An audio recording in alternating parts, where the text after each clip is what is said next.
আমি কিছু করতে পারবো না। রাসূল সাল্লাল্লাহু আলাইহি ওয়াসাল্লাম তাকে বলেন লা তাগদাব, রাগ করো না। তিনি আরেকটু ফিরে এসে বলেন আমাকে আরেকটা নসিহা করুন। তিনি বলেন লা তাগদাব, রাগ করো না।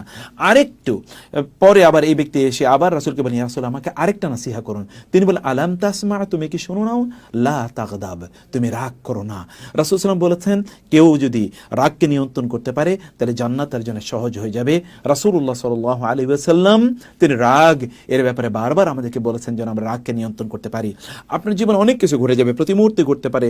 আল্লাহ সুবহানাহু ওয়া তাআলার পক্ষ থেকেই আপনার জীবনে যা কিছু ঘটুক না কেন সব কিছু কিন্তু মহান আল্লাহ সুবহানাহু ওয়া তাআলার পক্ষ থেকেই, আল্লাহর সিদ্ধান্ত অনুসারে, আল্লাহ সুবহানাহু ওয়া তাআলার নির্দেশনাই, আল্লাহ সুবহানাহু ওয়া তাআলার জ্ঞানের বাইরে কোনো কিছু ঘটে না। ফলে আল্লাহ সুবহানাহু ওয়া তাআলা জানেন, তিনি সব কিছু জানেন যে কি ঘটছে না ঘটছে। ফলে আপনি কোনো বিষয় নিয়ে আপনার দুনিয়াতে এটি চলে গিয়েছে, ওটি আপনার নষ্ট হয়েছে, ব্যবসায় আপনি লস করেছেন, আপনার চাকরি চলে গেছে, আপনার এখন